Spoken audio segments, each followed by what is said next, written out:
Hello and welcome to The Final Frontiersman, a YouTube channel about all things Trek. And today we have a special interview episode. Again, I'm Bill and I am joined with I would like to say good friend, but I only know him through conversing online. But I'm so happy that he's here on the channel now, Mr. Lewanika Miller. Welcome to The Final Frontiersman. Hello, Bill. How are you? Hello, everyone. I'm Lewanika, and I am excited to be here. So, Yeah, looking forward to talking some Trek. yeah. I just had an interview very recently with Al Spader, and he mentioned that he was in a game that you ran recently, and I told him like, oh, I would love to have Lee Wanika on the show someday, and this is probably the fastest turnaround I ever have been able to schedule, organize, and get somebody on the show. So thank you for making the time today. Thank you very much. Would you like to give a brief introduction of yourself? Absolutely. So, my name is Lewanika. I live in the U.S., East Coast in Connecticut, to be specific. I have been gaming for more years than most care to count. I've done almost every game there is, but most importantly and very pertinent to uh, this show today is the fact that I am one of the three hosts of Tabletop Journeys. I am one of the two game masters for our actual play of the Star Trek Adventures RPG, known as Star Trek Preservations. Also, importantly, I have been a Star Trek fan for as long as I have been in existence. Wow.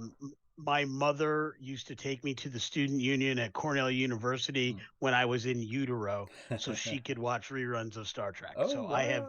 there has never been a part of my life that Star Trek hasn't been a part of my life. So, I am as OG as there ever has been. Yeah. Your history with Star Trek starts in the negative time span before you were even born. So Yeah, yeah. exactly. We're Yeah. doing some quantum mathematics here, Yeah. just in order to Yeah. kind of figure it all out. Yeah. You know, So percentage wise, you win out over pretty much the whole population. That's usually the first question I have is like, how were you introduced to Star Trek? So since that was a big part of your life, how about what was your first actual memory of Star Trek? I would have to say it was getting the 445 records of or four or six, and I forget the name of the company that produced Mm. them, but they were basically uh 45 records that were edited versions of the show. Oh I wow. know I was probably watching the show anyway, but I don't remember the show. What I really remember is how excited I was that I had these records. I put them on a toy record player that I gotten. It might have even been Fisher Price. I don't know. And I listened to Space Seed, and there was three other episodes. For the life of me, I can't remember all three of them, but I remember Space Seed was one of the records that I had. So I was into Khan at like 5 years old. Wow. Then my mom had us waiting in line. I saw the motion picture opening Mm. night. I saw Wrath of Khan opening night. That was a big thing for Whoa, my whoa, mom. It whoa. was going to all the sci-fi movies on opening night. It was a big thing for us. So Oh, that is it's cool. just those are really some of my earliest memories. I had all at some point I had all the Mego Star Trek figures. Dang. At one point, I even had the transporter thing. I broke that within hours. Like Of I don't think that course. lasted Yeah. hours. It was tore up. But it's always been there. It's just always been a part of what I've done, what I've been a part of, who I am. That is perfect. I love that. That is so cool. Very different from my experience with Star Trek, but it's so awesome to see how ingrained it was for your childhood. I wish I was into it earlier than when I did get into it for how much I love it, but that is so cool. So the next question I always ask is what is it exactly about Star Trek that appeals to you? What keeps it going for you? So I think it is the amount of stories. If you had asked me when I was very, very young, What do you want to be when you grow up? I would tell you, I already am what I want to be, and that's a storyteller. There you go. Like Yeah. I used to tell people that when I was like 4 or 5 years Mm. old. I journaled. I did fan fiction when I was in kindergarten and first grade. Whoa, whoa. Frequently it was comic books, but often it was also Star Trek. Mm, And it was just one of those things that I've always wanted to do. And what I find with Star Trek is the stories are endless. Those first couple seasons of the original series, and certainly the 7 seasons of the Next Generation, which I was a teenager when that was on. Um, there were just so many stories, and I every time I watched one said, "Oh, what if I went to that planet? What if somebody stayed on that planet? What about the ensign who did that? What about this thing?" Then you start reading the novels that came out by Pocketbooks. mm, My absolute favorite novel back in the day was the Kobayashi Maru, mm. followed by the Spock centric novel Yesterday's Sun. Oh, yeah. Uh, you know, those novels told me that every single episode I watched, there's another story that could be told. And as somebody who wanted to be a storyteller, that's really opened my eyes to how do I tell stories. I think that was really my hook. That's what really got me in and got me deep in. What really keeps me there is the message. Mm, Um, you know, I, I have an interesting family background. I have family who are royalty. I have family who are educators. I have family who are, um, you know, ministers and religious folks. I have family who are in business. I have family who are politicians. But my mom and I, we grew up in this country. My mom is an immigrant to the U.S. While born here, I'm the child of an immigrant. mm, And Star Trek had this way of speaking to my otherness, mm, beyond the color of my skin, beyond the fact that my mom had some traditions that were different than the people I lived around. Um, and just the fact that I came from a family that I essentially grew up with a single mother. mm. I grew up in a town that was relatively small. Um, there were only like 2 or 3 kids in my entire elementary school of my first 6 year, 5 or 6 years of schooling that didn't come from a nuclear family Wow. of some kind. And there was a lot of otherness with that. Mm, Everything in my school at the time was mother and daughter dances, father and son dances, mm. this and that events, and I didn't qualify for any of those things. Yeah.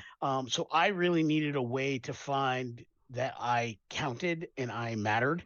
I had a really close knit group of friends I still talk to via Facebook, even though we're various parts of the country, sometimes the world. I'm still close with today, and that's powerful to me. I found a group, and interestingly enough, that whole group loves Star Trek. Also, we played out all the adventures ourselves. We did all these things, and so it was just this thing where I just felt it helped me find a way to belong. I think Star Trek is, without necessarily setting out to do so in its earlier iterations, Mm, they really let people know what found family was. And I think TNG really exemplified that. I think Voyager did a fantastic job with that as yeah. well, but I think TNG really did that, especially if you take Worf, a person from an alien culture, brought up in the current culture, the popular culture, doing everything in his power to be the shining example of this other culture, uh, while still taking the best of all the things that they saw. There was a lot that Michael Dorn did in episodes where he wasn't given all the speaking lines. He wasn't the focus of these episodes, but there were things that he did that I really associated with, I connected with on a deep level.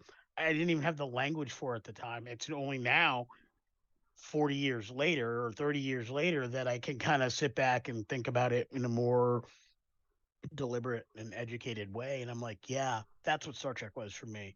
And games like Star Trek Adventures really allows me to kind of do that in my own smaller way or in my own way for a large amount of folks. And I can tell those kinds of stories. And I really enjoy being able to be a part of that. That is, that's a great answer because I mean, you said like yourself, you're coming from, especially where you were growing up, a very different perspective than most of the kids in your class that you were friends with. So, getting to see something on TV with Star Trek that you really resonated with, that had to be a really powerful, moving experience. Yeah, I can see why it would affect so much of your life from that point forward, and even before then. Absolutely. Yeah, And like yeah, you and even said. before, Yeah. I think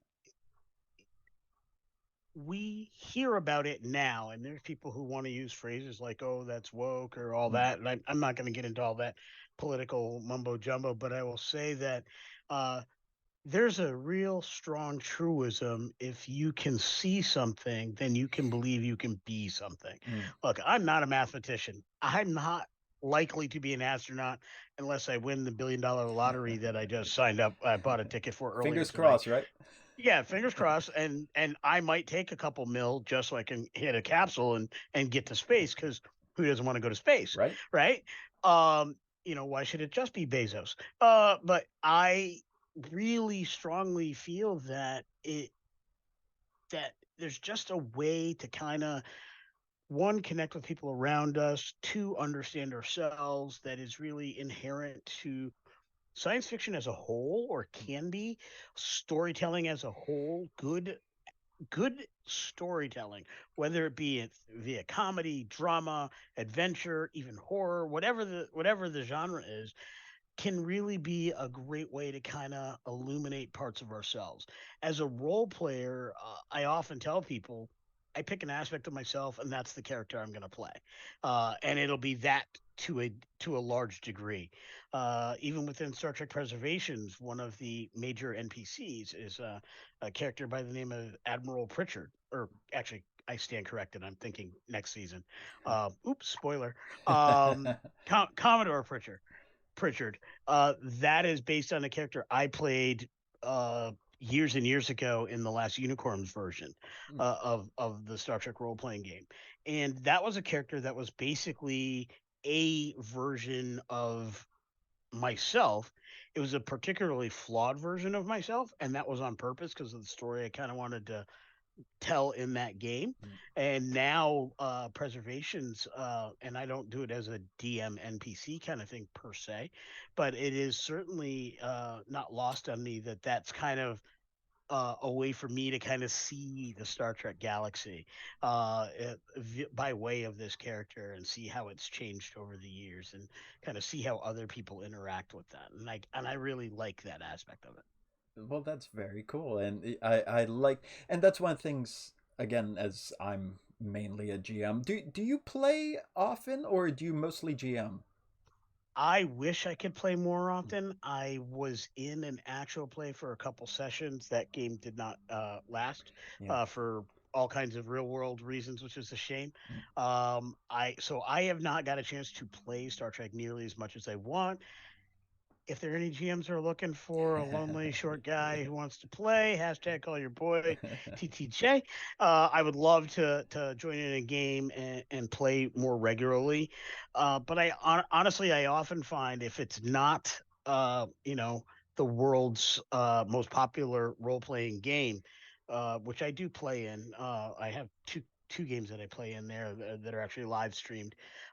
If it's not that game, and I really want to play in it, I end up running it because it's the only way that game gets played. Right. And so, my real mission for running Star Trek adventures at every convention I can go to is that hopefully within a year or 2 years, there will be three or four other people running games, and then I can schedule so I can actually play in some of those games as well. Yeah, I know that pain. I know. I think. Well, I talked a bit with Al last time that, like, I prefer being the GM. These days, like back in the day, I was just begging for people let me play, let me play.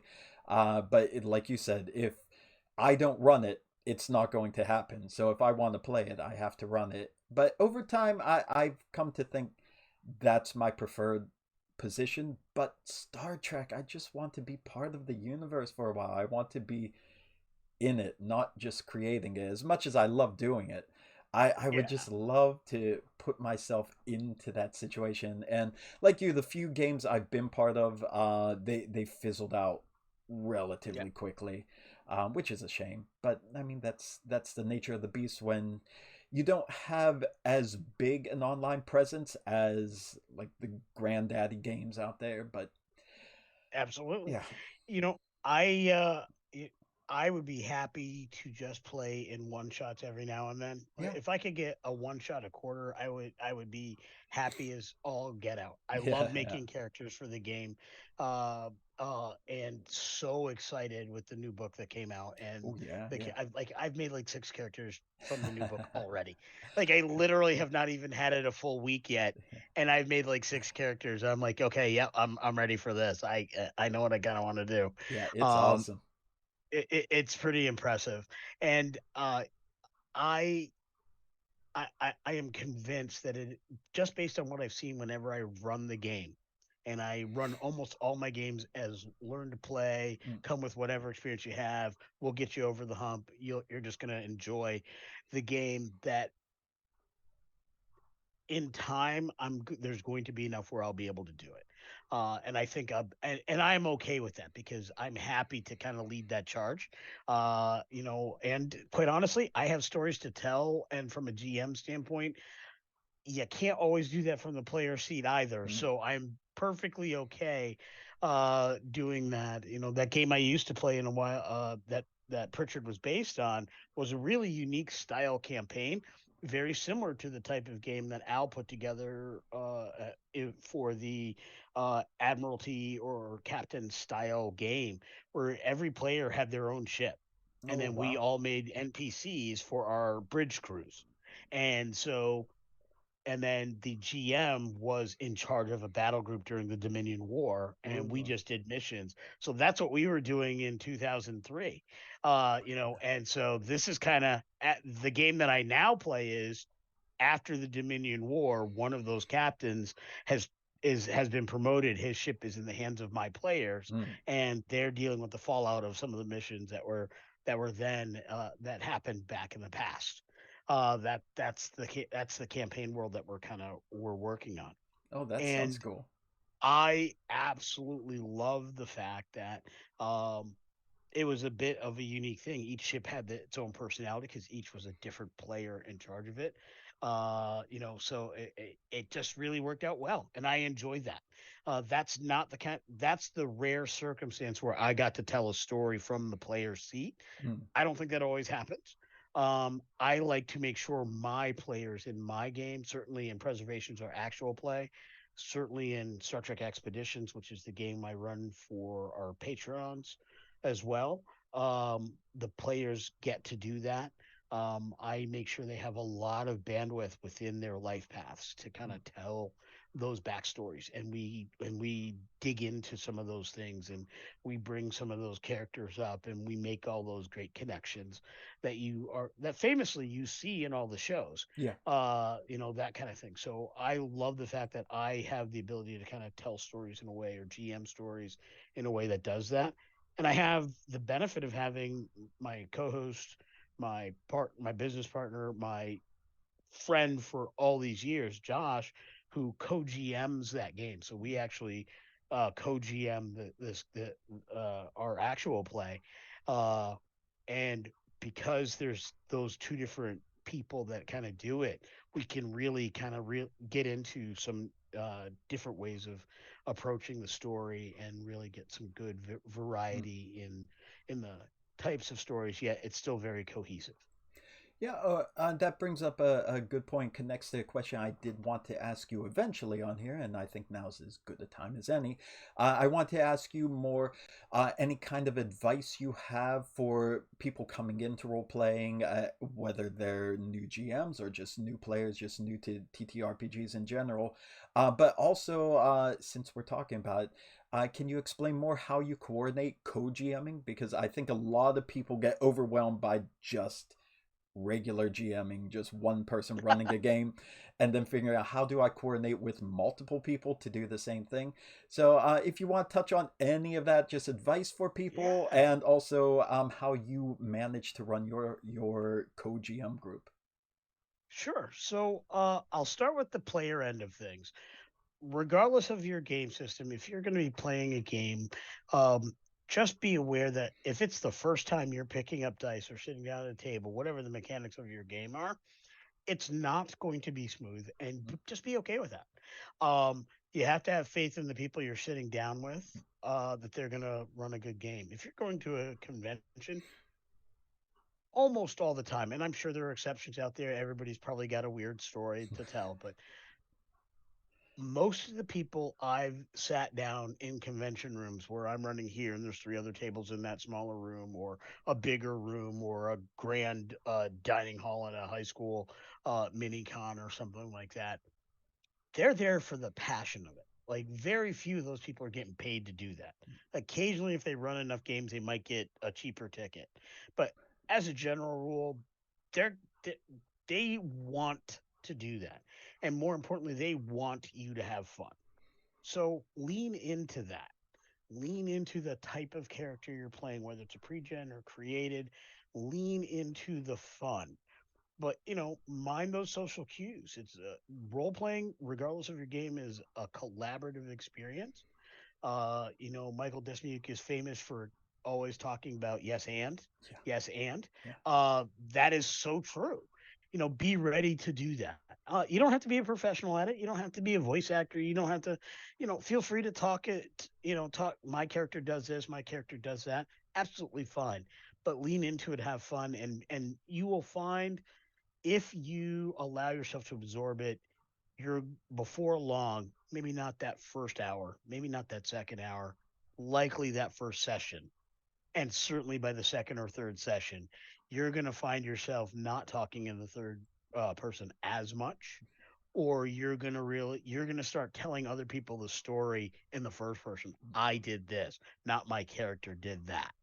um, Once you start doing that, that's how you know. It's kind of like learning a foreign language. I was told once, years and years ago, when I was taking Spanish classes, whether you're fluent at it or not, you truly are understanding when you start dreaming in that foreign language. That's the rub, right?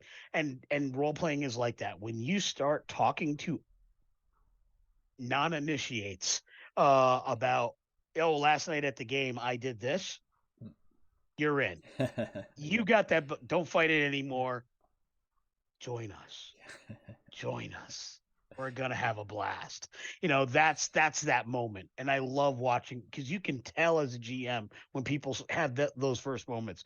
There's it's a glow, it's a wash over, it's a realization, and it just, when it hits, people are just oh, you know it. You just know it. Sometimes it's another player does something that they find terribly cool. Sometimes it's a roll at a critical moment. Sometimes it's a crazy voice that the GM breaks out. Or, but when that moment hits, oh, everybody at the table feels it. It's electric, and I live for those moments. That is the GM rush right there. Yeah. That Oh is yeah. the GM rush. Do you have Yeah. any good example off the top of your head and from one of your games where you witnessed a player like come into fruition as a role player? I have probably a whole lot, but I will Yeah. go with I will go with the recent one, just because it happened just a few weeks ago at the last second to last convention I went to. I was running D&D. It was actually a play test of the first chapter of a module I'm writing, and it was for Eberron, and I we did a thing that Tabletop Journeys does, which is collaborative world building. So in order to give people this ability to connect with the story, we have a series of prompts. Everybody kind of rolls random for that prompt, and that's a truth about their character that they roll, or what have you. I usually allow them to roll to see if they like it, and then if there's anything else they find more interesting, they can select it. Everybody at my table almost always goes with the roll. They just love the feel of that. And what I really liked about this particular module is, I told them, you don't have to tell anybody the truth.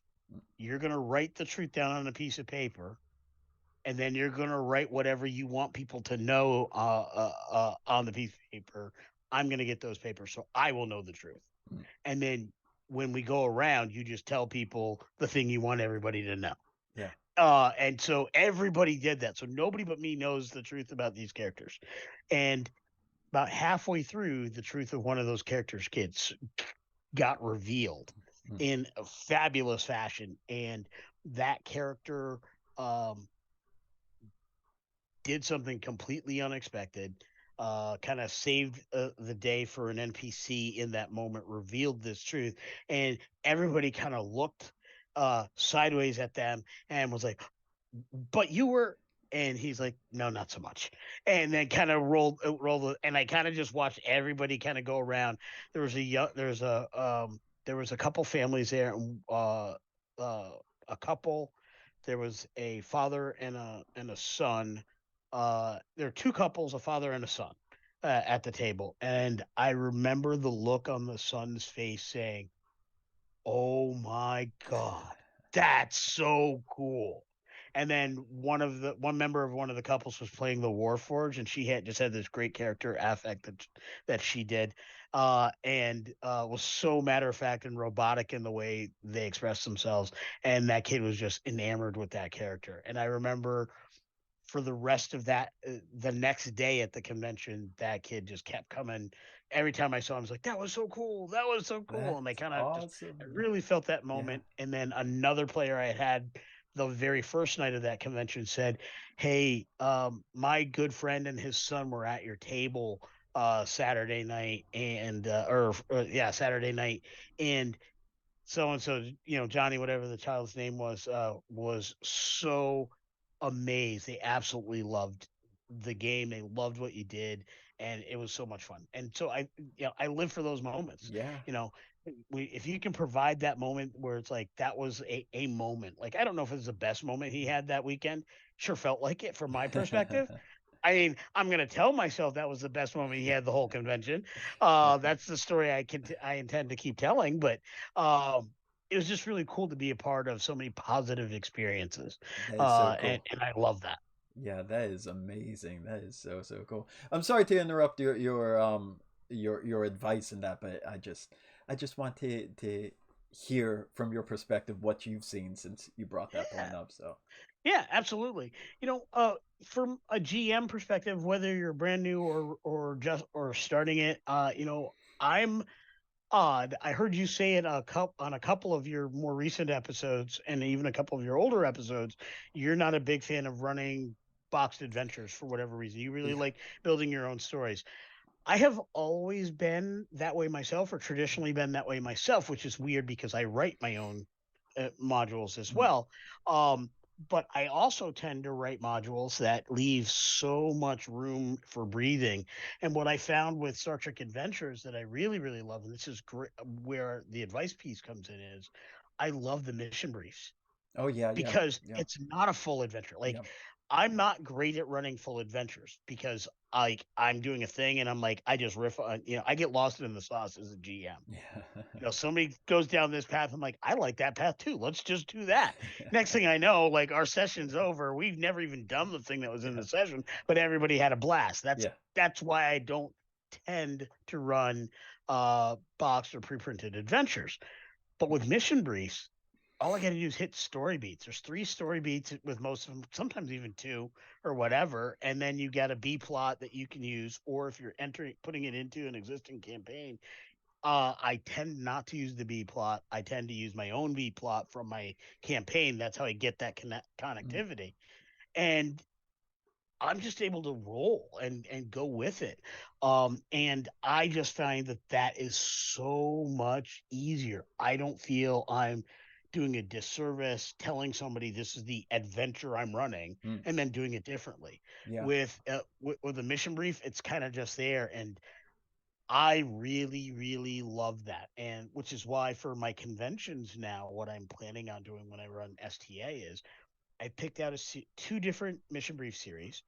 the star bases and the trade missions. Mm. Michael Desmuka on the trade missions, Tony Pye on the star base missions. I love those two mission briefs, which is 20 separate adventures. And my goal for 2024 and the early part of 2025 is to use the space station that's in Star Trek Preservations as the hub for the adventure. And every convention is a different team of characters operating out of Oh, that space nice. station, doing one Yeah. mission or the other, and go, and then have their stories be the background stories for the things that Yeah. the actual play is happening. Oh, I So love for that. anybody listening to this, if you see me at a convention and you sit at my table, you're creating the backstory and the things that our actual play cast is going to have to deal with, or the resources they're going to have at their disposal to bring to bear in their stories and their plots.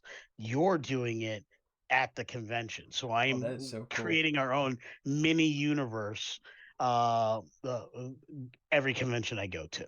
That is, yeah, that's a great idea. Yeah, who wouldn't want to be part of that, especially if they're listeners of the podcast and they might, after meeting you in a convention, hear their ship or hear even their character brought up somewhere down the line. That is an Right. awesome Easter Or egg. Yeah. yeah, or how about like the group I ran last weekend at a local Connecticut convention, um, the New London County Role Playing Association, their event. Uh, had all new players, and they ended up making contact with the species. It wasn't a first contact situation, but they successfully navigated the issues. So they, one, saved the space station. They, two, saved about 1,000 of this alien culture's uh, people. And two, they impressed them. So now this alien culture is willing to negotiate and ally themselves with the Federation. And that, so these folks have done that. That was a major point of contention because our players were not successful in doing that in season one, and so this other group has actually moved the needle positively on negotiations with that species. So Oh, so it's not even just a bonus for the people who join you at conventions, but now your own actual group is going to get to see the, I guess, positive and possibly negative repercussions that come yeah, up of these if outside games.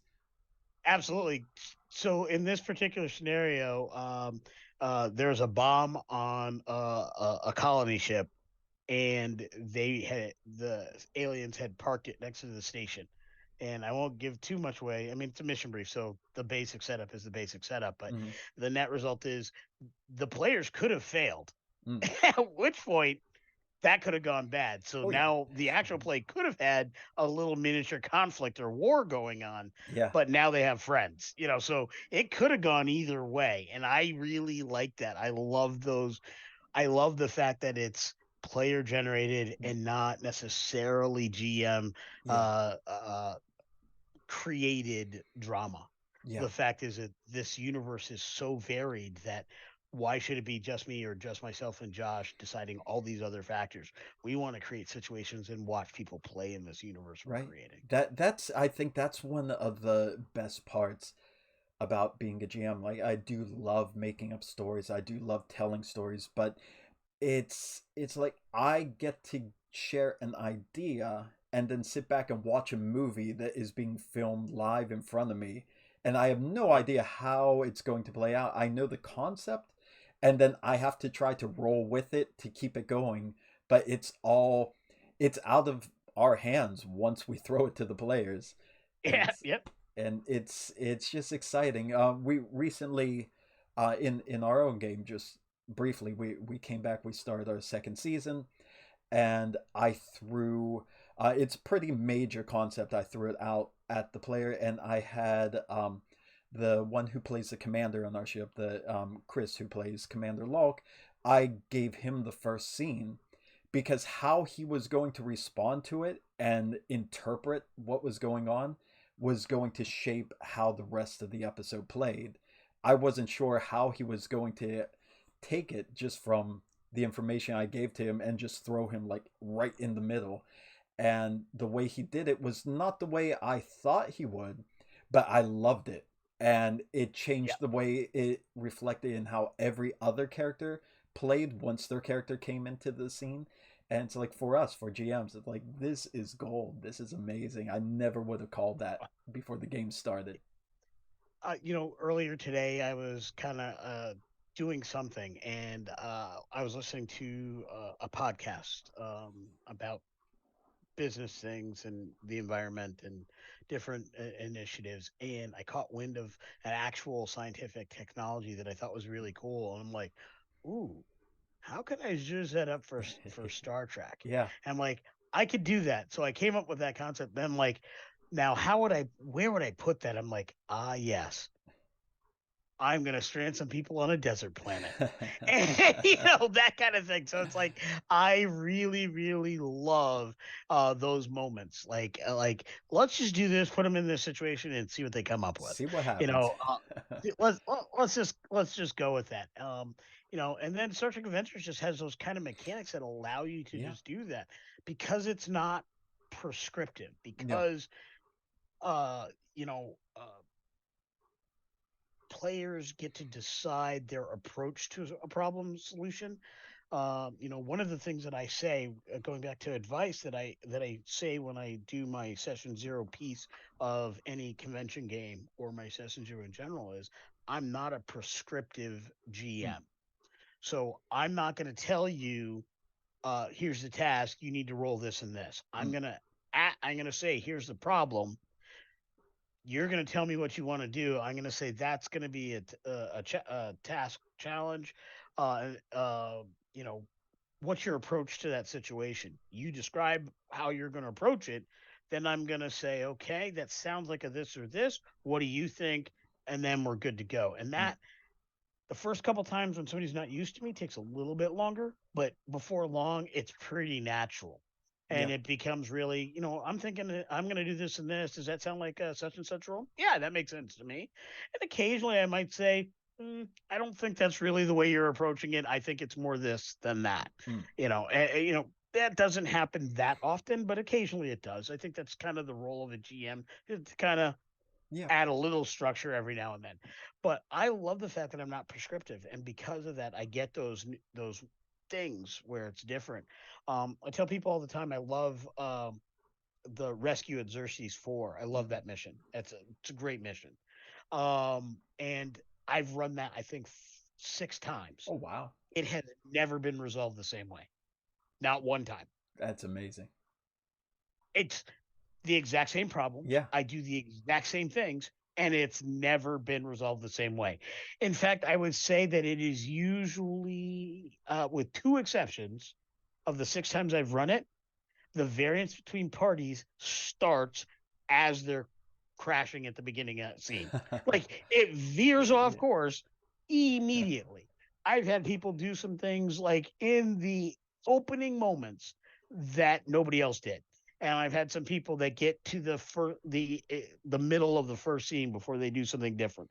Some of that is some players are more aggressive than others, Mm. some are more science focused than others, some are a little standoffish. But it veers off almost immediately. And honestly, anytime I've done a Star Trek adventure or mission more than once, vastly different. That same experience is not true when I've done other role playing games Mm. where I've repeated an adventure or done an adventure one or two times. In many cases, it's almost identical to a point. Like until you get to the points where um, an enemy might be defeated or run away versus destroyed, that may alter the next event in some fashion. Does somebody sound the alarm or not? With the exception of those kinds of things, with many other games, uh, they're almost always it's going to play the same way. The beauty of Star Trek is I could run any mission almost infinitely, Yeah. and it would definitely be a different experience with different players.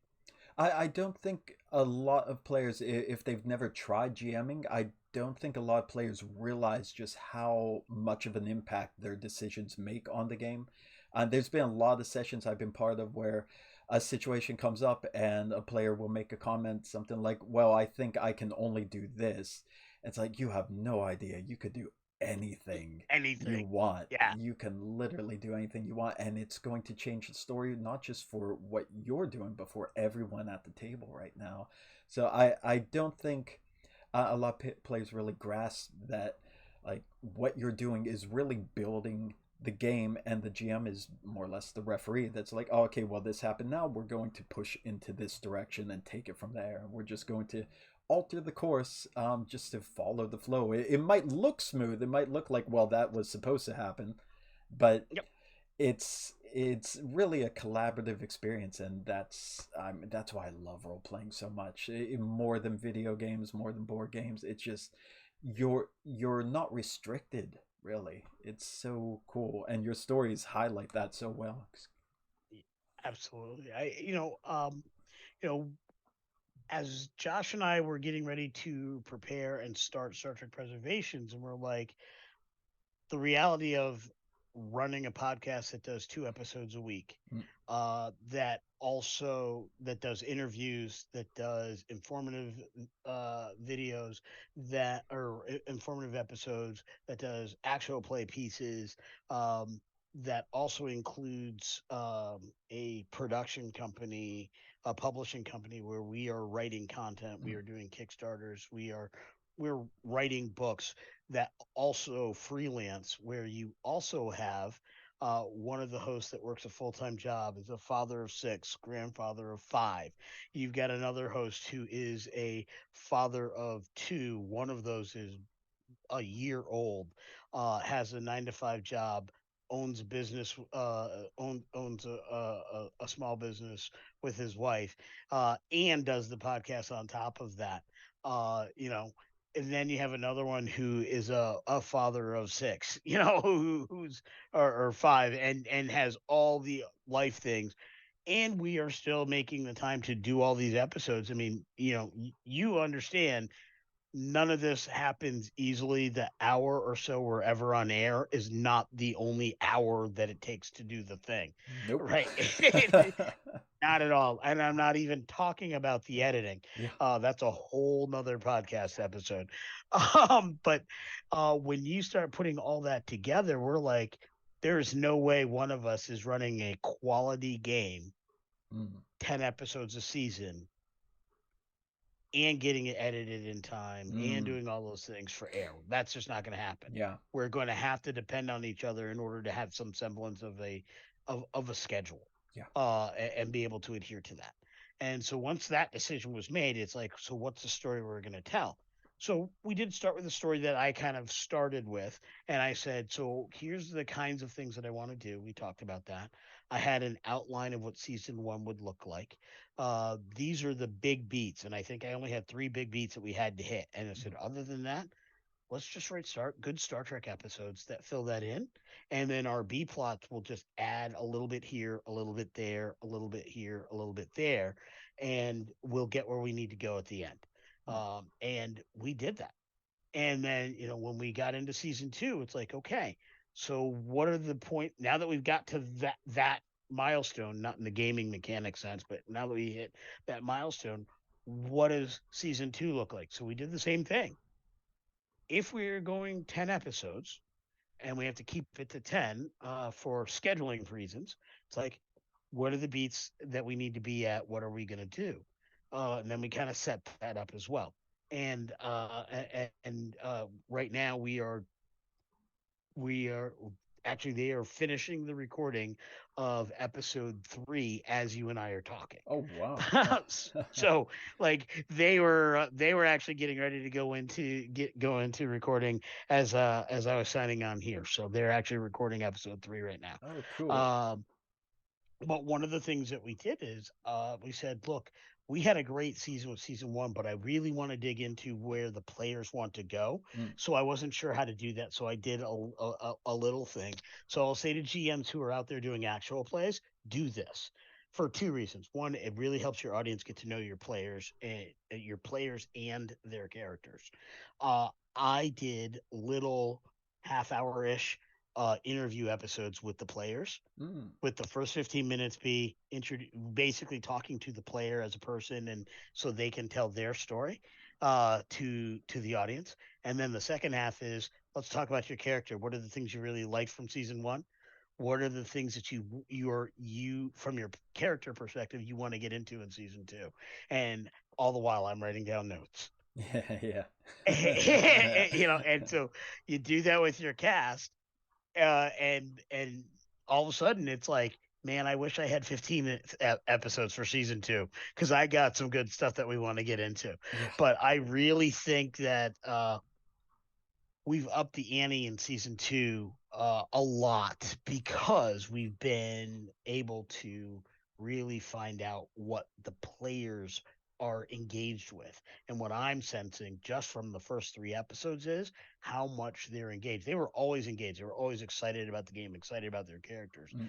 But the fact that we are digging in, like I'm getting gasps and ooh, like more than I used to get, simply because it's like, oh, we hit that, like, oh, that's exactly what I was looking for. And I think that's pretty cool.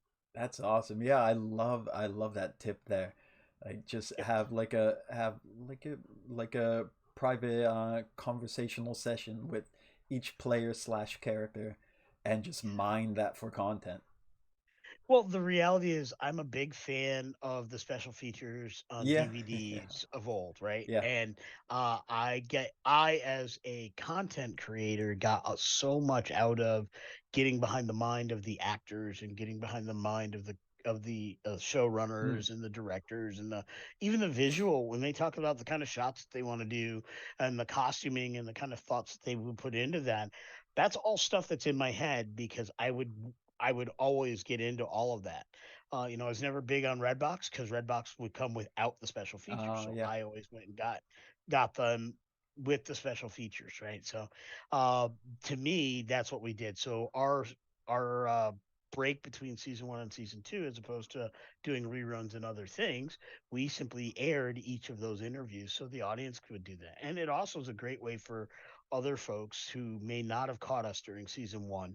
Mm. Um, to kind of really get the story thus far. So they were able to kind of meet each of the main characters in a bit of a shorter format. And we even did an interview where we interviewed each other. So the two GMs have a little episode in there, so we could talk about the show a Oh, little bit. good. So that's in there. So anybody's kind of interested and wants to kind of pick up where we're at, you can certainly do that. I'm going to tell you, you're going to get done doing those interviews, and before you jump into season two, you're going to want to go back and do season one. But it's a great place to get started. Oh yeah, that sounds awesome. And like I mentioned before we start recording, I'm going to include all the links that you provide down below in the description. So anyone watching this, listening to this, if you want to find not only Star Trek Preservations or Tabletop Journeys themselves, but also the individual episodes where they interview. I was scrolling Yeah, through the list and I saw all the different character episodes you had there, and I yeah, thought like, oh, if I catch a few more episodes, this might be good to once I get a hang on who the characters are, go and explore them yeah. in there. So I saw that when I was scrolling through the Tabletop Journey site.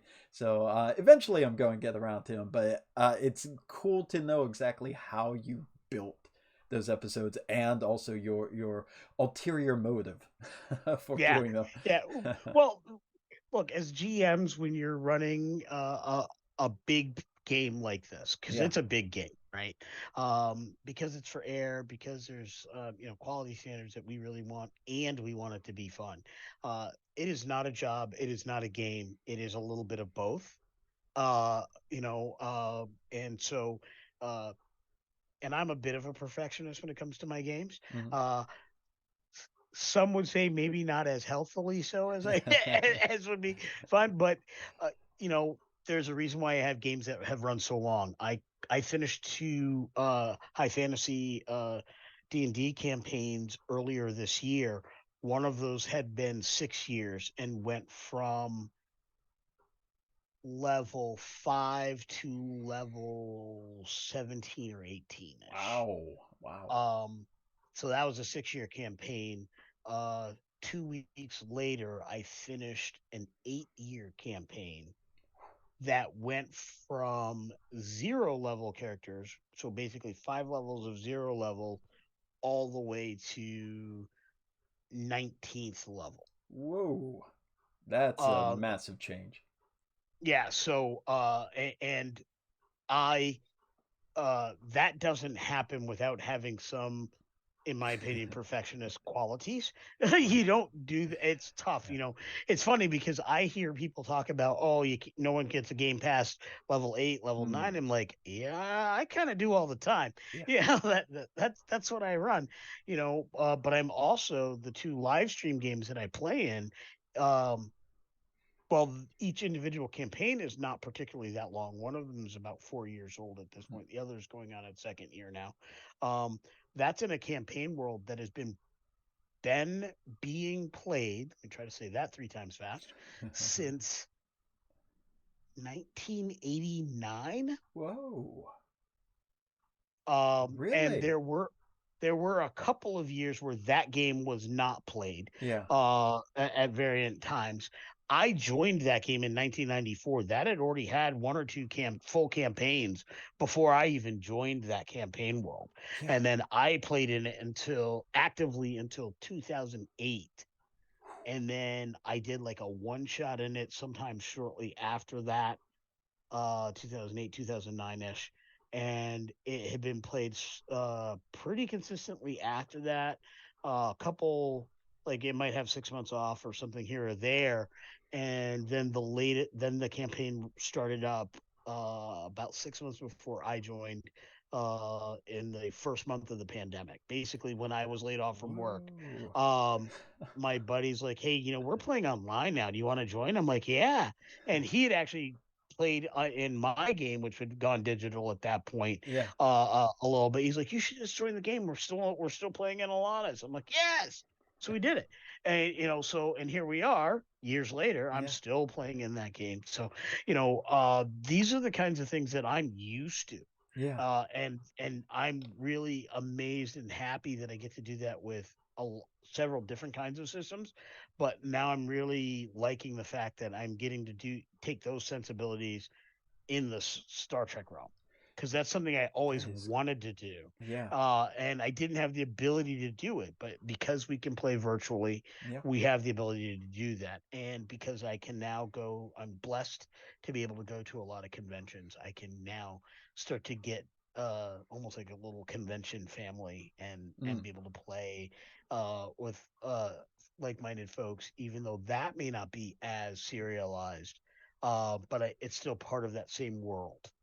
Oh, what can you say to encourage anyone who, again, maybe has never played before, but a convention's coming to town and maybe they have a chance? What kind of encouragement can you give to get them to the table, get them over their hesitation and try it Yeah, out? just go.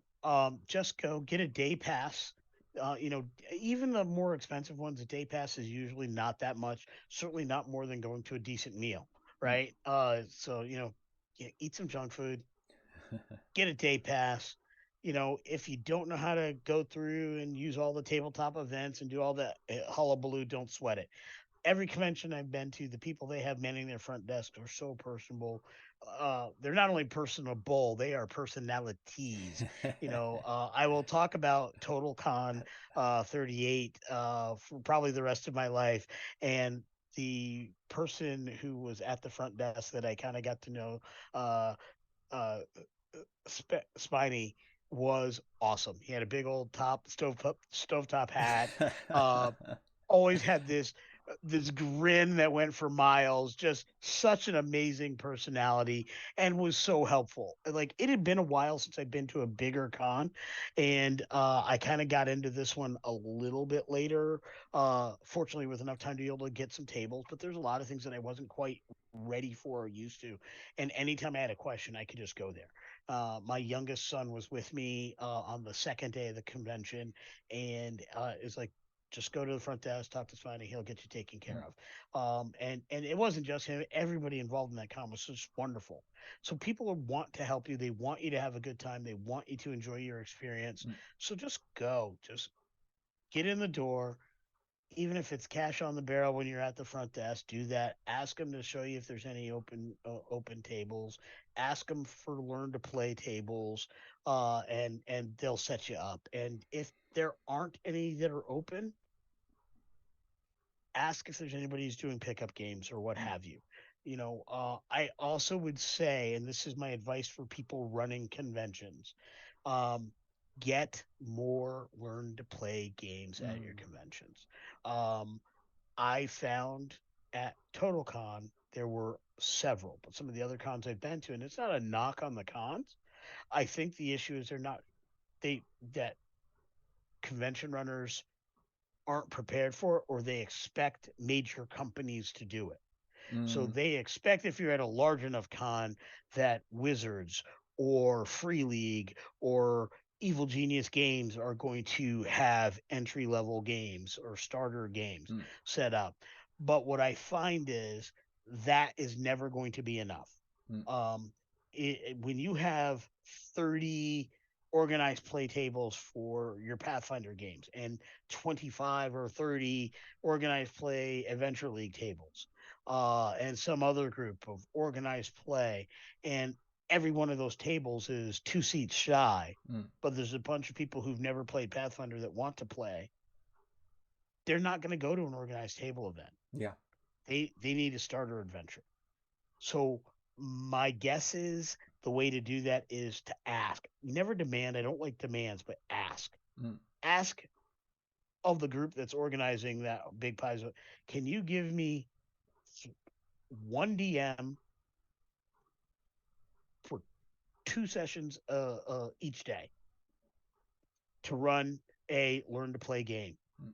for 6 people? That's it.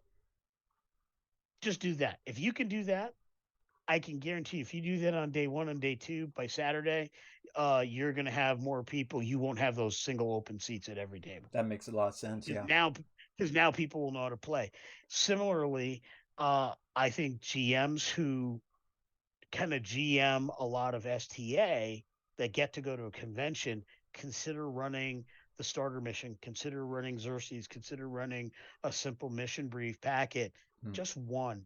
If we can kind of collectively kind of throw our hats in a ring and hit these conventions and say, hey, let's get two or three of us to run like I'll run the starter game on Saturday, you run the starter game on Friday, Johnny will do it on Saturday, and somebody will get up stupid early on Sunday to catch the few folks that don't have lives that want to hang out and game with us on Sunday morning. I jest. I'm there every Sunday morning, right? Um, you know, but if we can find a way, at least one learn to play Star Trek game, because my Star Trek table's filled. mm. You know, I had people saying, "Man, I wish there was more." I ran at TotalCon 3 Star Trek games that Ooh. weekend. Wow, you were busy. Um, yeah, I ran 3 Star Trek games. I ran a Everyday Heroes game, and I Mm. ran my playtest for the Eberron game. So I Whoa. ran 5 games that weekend, and every table was filled. Hmm. Uh, and with Star Trek, I was the only person who ran Star Trek all weekend. With Everyday Heroes, I was the only person who ran that game. And actually, I stand corrected. I ran 2 Everyday Hero games that weekend. I did the starter adventure, and then I did one from the Highlander book as well. I And want to I talk can, to you about the Highlander one sometime. So oh let me yeah, get yeah, back to you on it that. was amazing, Let me get back to you on amazing. that. I Yeah.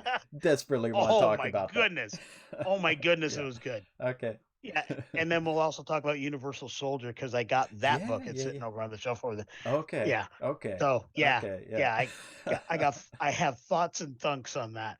But what I find is, and then that there's just not enough play something different out there. Mm, Jim has spoken about it. People need to do some different things, try these other things or whatever. yeah. Um, and I just think that the way to do that is we who are forever GMs. If you can't get your home group to do a new game, go to a convention and do a new game. There you go. That's how you win. And also, That's how you I win. think take your advice too. Connect what happens in those one offs with your overarching universe Yep. and have the repercussions bleed into your own game. So Oh yeah. it's not like you're taking a break from the world you're creating. You're adding to it and you're making it richer. I love that idea. I'm just so hooked on it. Yeah.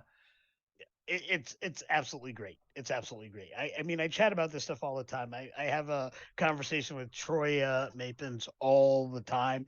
Or like we've been talking for months, and he's like, "Oh, we got to get together. We got to find a way to play." And I'm like, Yeah. "I just got to find a way to kind of get us connected and figure out, how can we best do that." I mean, I built a character that I want to take into every Star Trek game. It's a great Bajoran. Oh, It's got a cool look.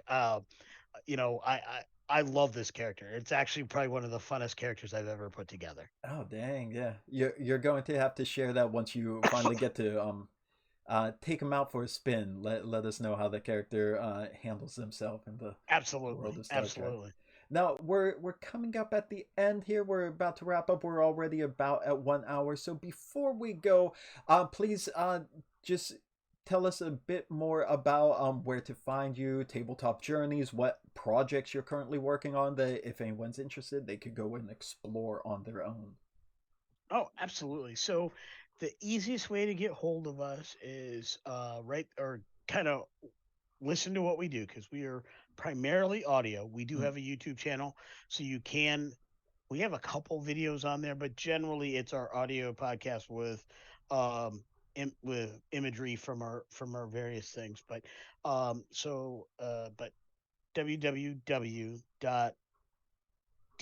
www.ttjourneys.com.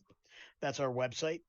Through there, there's our contact us page. It'll give you our link tree, which is a way to connect to our DMs Guild page. It's a way to connect to our various Kickstarter projects, our backer kit projects, so on and so forth. Our Patreon is there. We do a lot of really high quality Patreon content. Uh, our patrons get a digital copy of anything we produce for DM's Guild Oh, or Drive nice. Through. Um, and they will often get the benefit of kind of being a part of playtesting other things in some cases, what have you. We run games for our Patreons monthly. We have some really interesting things that are coming up in the next few months. Not at liberty to say, we haven't locked in all the details, but we're going to be revealing some really cool additional um, Patreon benefits as we wrap up the summer that are going to be out there, which include the ability to game. And I can say that many of our Patreons fall into that group that you and I fall into. We're practically the forever GMs. Mm. So a lot of our games are populated by as a cast of forever GMs Right. that are finally getting to play, which if you've ever been in a game with 4 or 5 other forever GMs, you get some of the best role play. So there are moments where I'm sitting here like, oh my god, that was so I've literally been dumbstruck at how cool something that happened in game was. It gives us the opportunity to try out new games, new systems, Mm. kind of find out what people are doing. Some of those GMs want to run for other of the folks there. We've just built a great community. You can see us right on Facebook. We have a Facebook community group for anybody watching this show. I can almost guarantee you're probably on the Star Trek Adventures site. We post there frequently. I don't know if I'm a top contributor because there's so many of us that talk and comment and add information regularly. It's really tough to rise to the top Yeah. in that crowd. But Like you're it definitely a is great, but I'm recognizable name. You're yeah, definitely yeah. yeah, yeah. Well, yeah, Where but you're gonna be what found I easily when you're there. Nobody's gonna be searching for you. Yeah, well, when you look for my name, you will either find me or my dad. He knows nothing about the whole gaming thing, and he Oh, will really? probably be perplexed. I'm a junior, by the way. I don't know if I've said that, but No, no, no. yeah. You did. So yeah, so it's kind of interesting. But yeah, so from there you can always find our page. There's that. We are at Tabletop Journeys. We have just finished our first drafts. We are in our review and editing stages for our Traveler's Guide to Factions, Mm, which is Tabletop Journeys. We decided that we were going to do a system agnostic book supplement mm, about factions, and there are 9 separate factions. that have very different and unique outlooks on life and existence and how they interact with the multiverse. In whatever game world you're playing, there's each of those will have notes about how to use them in a in a given genre Hmm. or style of game. In some cases, anything as far back as neoclassical, early Greco-Roman style things, Oh, or as cool. far future as hardcore sci-fi. Hmm. And the idea would was to create a polity of sorts that can be used in any system, any genre, as long as you're having fun. Oh, that's great. Yeah. That's kind of what we're working on. So we have finished up the 9 primary chapters. There will also be a chapter on how to build your own faction in the Tabletop Journey style. And then there will be rules for the 5e game in that, but that's just to provide some stat blocks as a good example.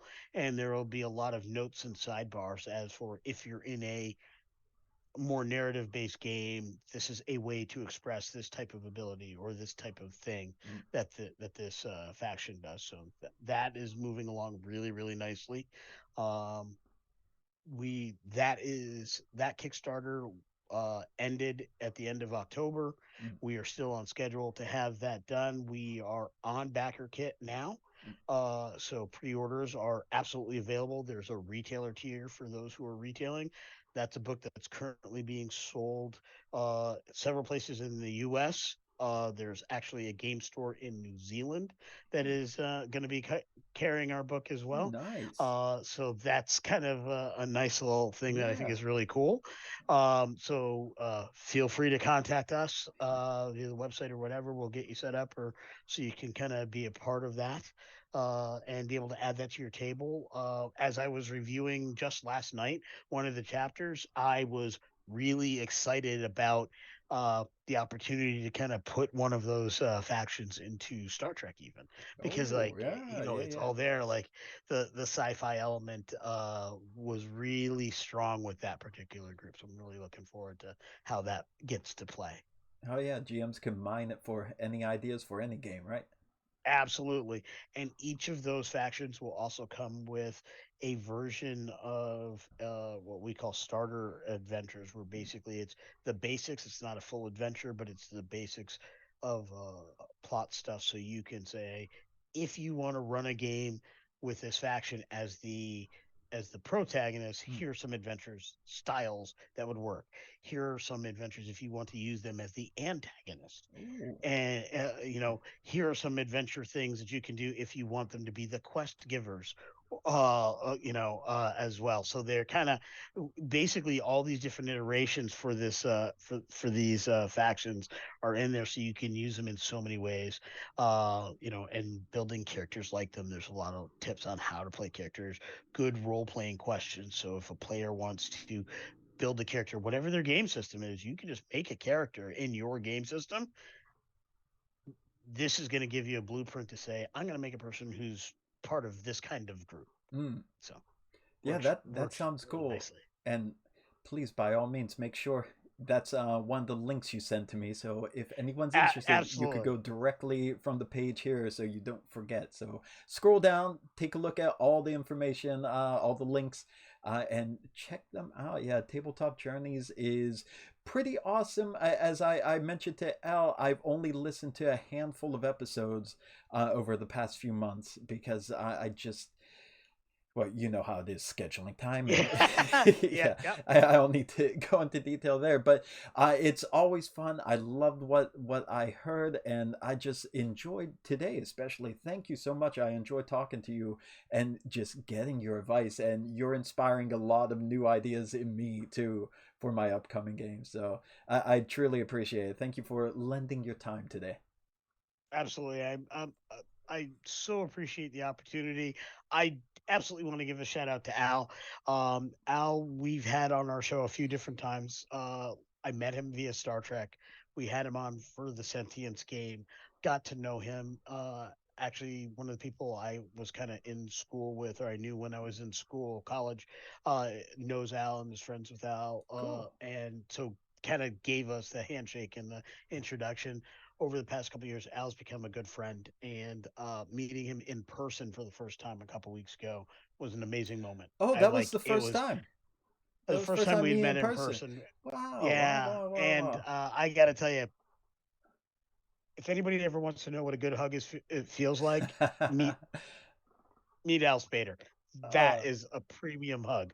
I have a couple premium hug convention stories, and by a couple I mean two. One of them's Al, the other's Jonathan Frakes. Oh That's my god. Oh my that god. is the that's the caliber of quality hug that Al That's Spader's a in. high bar. He's Frakes level quality hug there.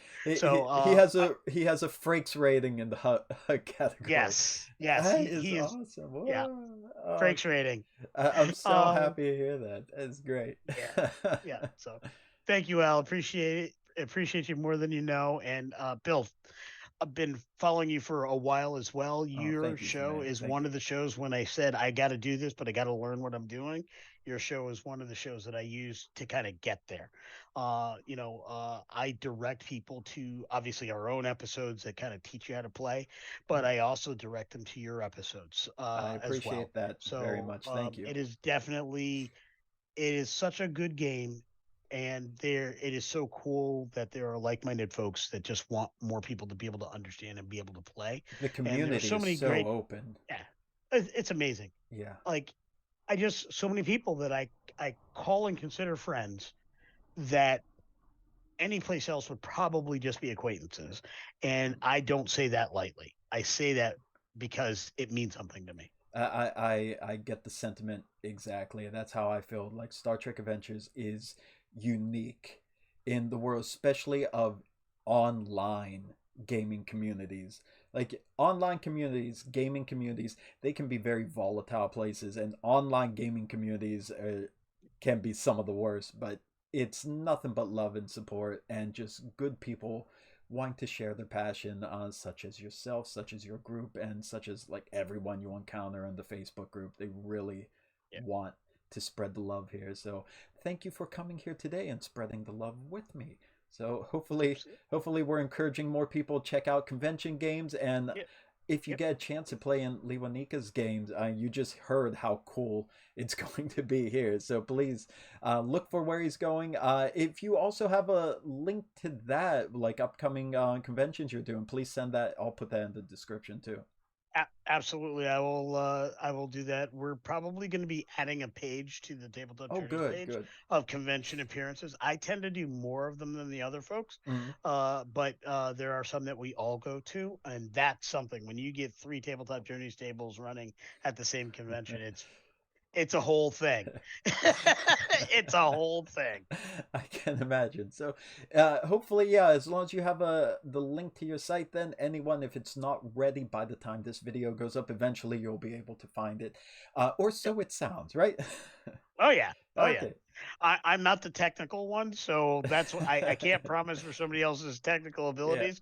I can say that the question has been asked. We're just trying to see where it's gonna when we get that in place. But Well, in any case, it will be there eventually. So when you yeah, find this video in the future, go there. I'm sure it will be established. And thank you again, Lewanika. Thank you for joining me today. I hope this isn't your only visit to the channel. I hope to see you back in the near future, if you don't mind. I would love to. I'm thinking at the end of 2024, maybe we come back and I tell you how things have gone for Aslan Station and all the Yeah. various inspection teams. I didn't mention what those were, but I'll save that for the next episode. But Okay. they're Okay. basically nice little inspection teams that are going around and doing different jobs. So Then we already it'll be have the pretty cool. focus for our next interview, right? We You know what got we're it. going to You talk got about. it. Thank you very much. I'm looking forward to that. And everyone, thank you for watching. Those of you that tuned in, please scroll down, check out those links, check out Tabletop Journeys, and of course, join us on the Facebook group. We're all there and we all want to talk Star Trek Adventures.